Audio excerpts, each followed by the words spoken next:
appreciate that I'm wearing an upper garment, so it's going to slip a little bit. But there's certain elements that are important in tying the ihram. Good. So, yeah, I'll do it this way, but you naturally remember you are looking at me, right? So if you wanted to do it yourself, then you need to kind of swap it around in your mind. Okay, so firstly, stand with your feet a little bit apart. Good. And even if you don't walk that way, stand this way, 10 past 10. 10 plus. Fine. Then make sure that there's less on the left hand side and more on the right hand side. So more of the gathers on the right hand side. Everyone is going to tell me about the Mufti Menk Instagram video where Mufti Menk is tying ihram without any pins. No? Yeah, but there's only one round of towel around the back portion.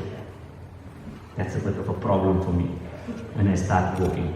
Good? So follow this, right? So standing with the feet a little bit apart, subhanAllah, like 60-degree angle, so 10 past 10. And then this left portion, so good thing I'm not wearing a white coat today, alhamdulillah, so you'll be able to see this clearly. This left portion is going to get tucked in under the right arm. But how? Can you see it's higher than where the ihram is? So now I physically, sisters, remember this is important for you, because Mr. is going to be running around there in the room after taking his ghusl, and he doesn't know what to do. Oh, hold on. So brother took ghusl, finished, right? You're in the room.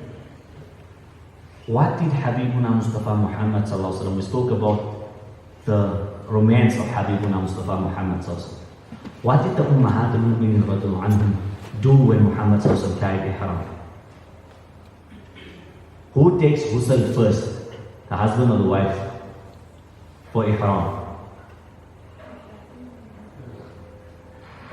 The Ummahat al-Mu'minin radhiyallahu anhum took itr and smeared it on the Mubarak body of Habibuna Mustafa Muhammad sallallahu alaihi wasallam. What are we saying? We're saying that even in this act, which is exclusively for Allah, there's an element of ta'awun al-birri wa taqwa, mutual, subhanAllah, assistance towards righteousness and Allah consciousness.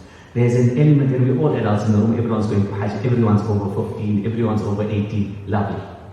There's an element, subhanAllah, of appreciating the relationship that we have with each other.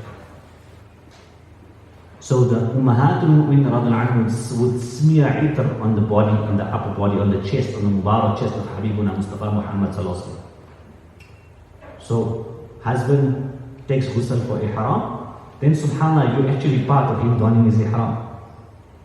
So I know it's not a deep fiqh question, but who takes ghusl first? Naturally, whether you take ghusl first or second doesn't matter, but you're going to have to wash the itr off your hands. So choose and purchase this itr in Medina al-Munawwarah if you don't already have whatever, subhanAllah. I'm not recommending any brands or any particular itrs, whatever, because it's part of your ibadah. Like, choose a good itr as an example. It's not I say good and then they'll be like making Umrah with this guy is very expensive, right? But as an example, so subhanAllah, choose a good itr. Smear it on your body, upper body, shoulders, maybe upper back, etc. Fine. And then the left, subhanAllah, piece which is smaller, tuck it in here. This ihram is now locked. Doesn't need a belt at all. At all. Not just for Umrah. You can wear this ihram for Hajj, it won't fall off. And then simply, my belly is not that big, I'm pushing it out. Right? I mean this. Because if you don't push it out, you're going to have a problem with air. And then you're going to be uncomfortable all the time, so you're going to push your belly out. Good. And then you wrap the ihram all the way around. Now, what are some of the features here? I haven't tied the ihram yet. Okay, say I'm going down behind the screen. Never mind, I'll go down here. 2 steps at a time. That's why you needed to keep the feet slightly apart.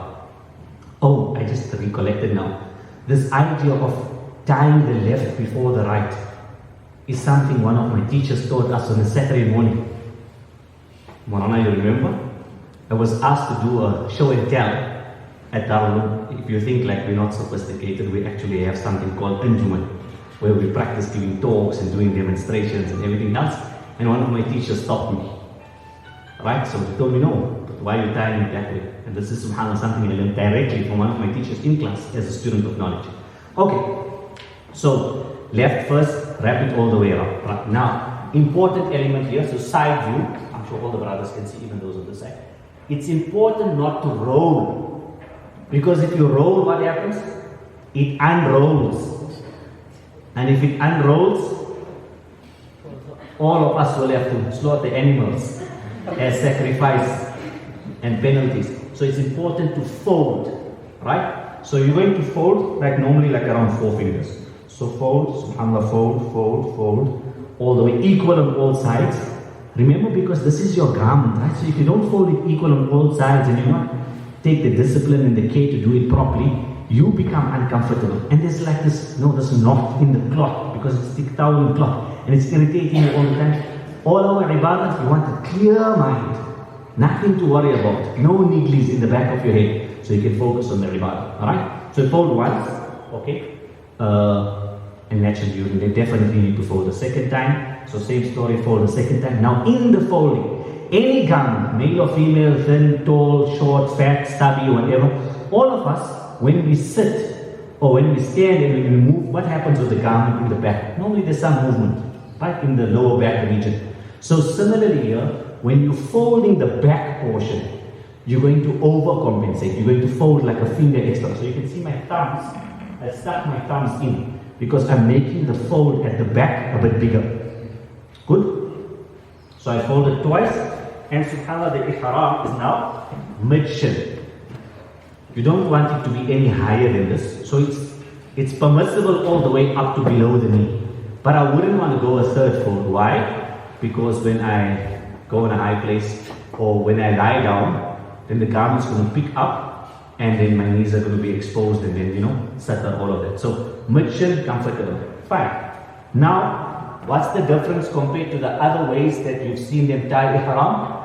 The entire region, sides, thighs, legs, subhanAllah, any view, side, top, left, right, all round I've been covered in cloth at least twice over.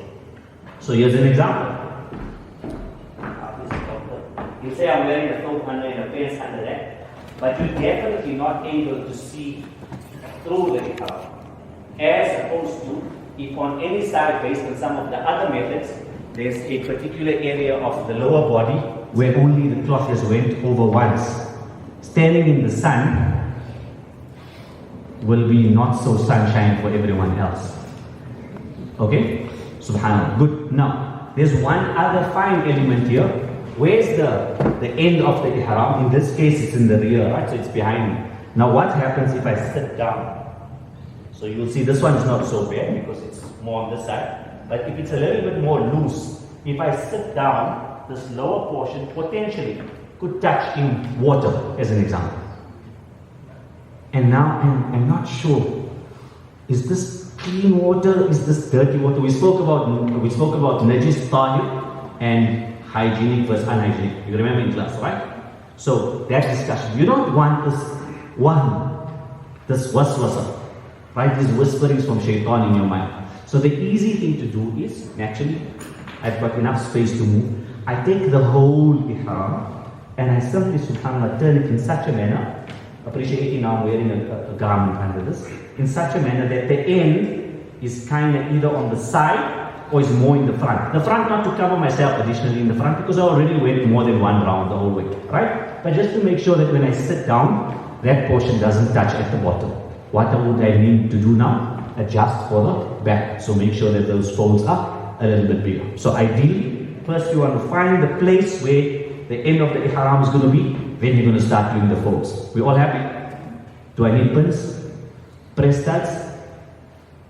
Knoppies? Nothing. Ihram will stay like this. Question will come for those who haven't worn ihram before. What happens when I go to the bathroom?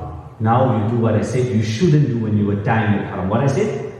Fold, don't roll. When you go to the bathroom, roll. So, simply take the ihram. I'm wearing a clothes, sisters. Left. So you simply roll the ihram from the bottom. Good? All the way up till here, till where the fold is. And then subhanAllah, with ease and comfort, you can relieve yourself in the bathroom. And then subhanAllah, you simply just roll the ihram down. Please remember to roll the ihram. Good. Etiquette of using the bathroom, public bathrooms, whether on Umrah, whether on Hajj. The safest way, subhanAllah, to do this is take the top piece of the ihram off. So now you bare-chested and throw it over the door. What does that mean? Occupied, not vacant. Sometimes the doors don't latch properly. Similarly, on the sister side. So what do? Like, you have your own, we spoke about the bathroom kit, so we'll speak about the bathroom kit when we come to the days of Hajj. But similarly, subhanAllah, if you have something extra, a shawl or whatever else, you throw it over the door. You don't want to see, you want a portion of it to stick out on the other side. So someone knows, hey, occupied, there's someone in here. Now, shouldn't have told our sisters this, they're going to go to the bathrooms in Mina, they're going to put 3 abayas over 3 doors. Everyone will think those are occupied, and every time they don't have to stand in the queue. South African sisters. Yeah. Okay, cool. So that's the bottom piece of the ihram, right? Done. Let's do the top piece. So top piece of the ihram. Similarly, subhanAllah, remember for those brothers who have a bigger girth or bigger shoulders, sometimes you may just decide to buy 2 sets. Like let's say for instance a medium and a large. So the medium will work, subhanAllah, as your bottom piece, but you may be more comfortable with the large as your top piece. Happiness, no issue. They don't have to be the same size. Alright, so Superman, right? Red Bull gives me wings. Same story, less on the left hand side. And now subhanAllah, Chicken Licken, KFC, Roku Mamas, Spur, where else you will eat wings, wherever. Whatever your preference is, just remember, you must put out your chicken wings. Put out your elbows. Because if you don't put out your elbows, I can make salam with you, then you like, because you can't move your hands. You can't pick up luggage. So you must put out your elbows so that it gives you a little bit of place. Correct. Depending, subhanAllah, on how big your tummy is. So if your tummy is relatively big, then you may not be able, then you may not be able to get this corner, tuck it in here. That's not an issue. You just need to hold it in your hand, but make sure what's happening here, that you put out your elbow so you've got some space and room to move. Okay. Very important here, what can you see is happening here? It's starting to gather. Right? So you want to pull it away so there isn't too much of gathers, because this is like your collar. It's going to become very hot. Good, so you got that there. Then subhanAllah, this is an important one, so I'm going to show you, take you on the inside, and then you'll be able to see what I'm doing. So what I'm doing, I'm taking this here, I keep my elbow out, I'm going all the way to the bottom of the ihram. So I come to the bottom corner, I catch all of that, I make sure there isn't too much of gathers here, and then subhanAllah, this is going to be tucked in here. I simply take all of this, keeping that there, and I throw it over. Assalamu alaikum, Allahu Akbar. Understand? I'm able to move with ease. I can pick up luggage, I can start to pick up a pot, I can pick up my bag, I can hold the banister or the railing, I can support my spouse, and I'm not revealed or exposed in the least. Okay, now, one more thing. When we go into the haram, and after we make dua, and then just before we start our tawaf, what happens? We need to open the right shoulder. So, simply, no pins up, no pins, no nothing. Take this off. Take all of these gathers, still tuck in here, throw it over. Important thing, subhanAllah, brothers, to do here, both when your shoulder is open or closed, is to pull on this, so the bottom portion. So this is kind of why I prefer having a longer top piece. Why? Because there's more here at the bottom. And then throughout your journey, so whether the shoulder is open or closed, you just always tug on this, because what happens normally, the top piece is always slipping off. So if you just tug on this portion here, the weight is keeping it on your shoulder, and you just every now and then tug on this, your ihram will never fall. Finish my tawaf, subhanAllah, put my chicken wings out there, throw the whole thing over, grab it at the back. You can see this one's a bit small, right? So grab the corner at the back. Even when I'm running inside, what am I doing?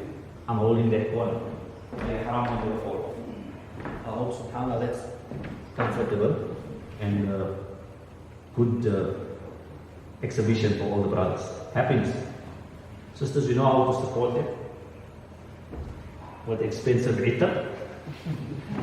and making sure that they go left first, then right.